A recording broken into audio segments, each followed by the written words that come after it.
If I asked the question, what does the Lord require of you? Many of you would instinctively answer by quoting Micah 6:8, to do justice and to love kindness and to walk humbly with your God. But did you know that there is another place in Scripture where the same question is asked and answered? That would be in Deuteronomy 10, a different context. Hello, I'm Stuart Baskin, pastor of First Presbyterian Church of Tyler, Texas, and this is your daily devotional for Thursday, February 19th, 2026. Here's what Moses says to the children of Israel as part of the sermon we've been following most of this week. So now, O Israel, what does the Lord your God require of you? Only to fear the Lord your God, to walk in all his ways, to love him, to serve the Lord your God with all your heart and with all your soul, and to keep the commandments of the Lord your God and his decrees that I am commanding you today for your own well-being. Although heaven and the heaven of heavens belong to the Lord your God, the earth with all that is in it, yet the Lord set his heart in love on your ancestors alone, and chose you, their descendants after them, out of all the peoples, as it is today.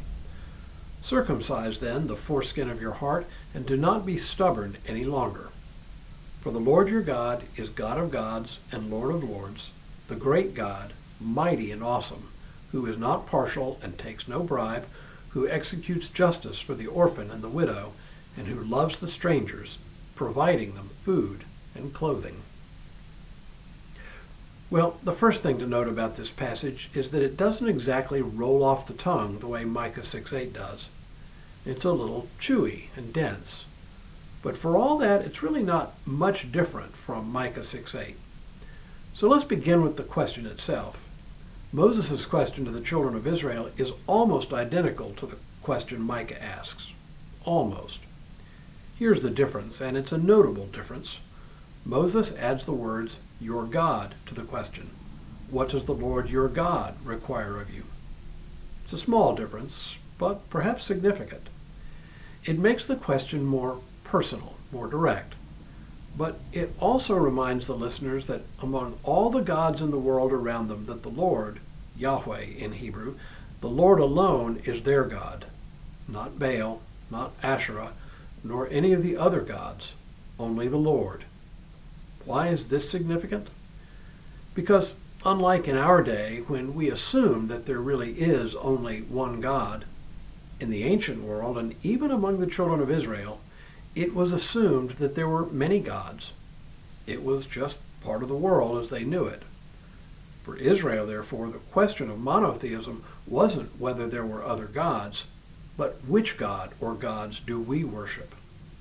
And of course, the very first commandment of the 10 Commandments is, you shall have no other gods before me, or besides me. It was more like a marriage vow, to maintain an exclusive relationship with only one person, though there may be many people one could fall for. And as in marriage, there were certain things that were expected in the relationship between the Lord and the children of Israel. For God's part, it was the never-failing covenant to love the people of Israel. And for Israel's part, it was to honor that exclusive relationship. Moses uses a number of terms here to describe this duty: to love God, to fear the Lord, to walk in the ways of God, to serve God, and to keep God's commands. All of these are just ways of putting meat on the bones of what it means to honor God. Moses ends this little section by describing the character of God himself. This is the God above all other gods. This God, unlike the other gods, is a God, quote, who is not partial and takes no bribe, who executes justice for the orphan and the widow, and who loves the strangers, providing them food and clothing. In other words, the character of this God is one who cares for the weak, the outcast, and the marginalized, and who expects us to do the same. This passage doesn't have the same ring as Micah 6:8, but the sentiment is the same nevertheless.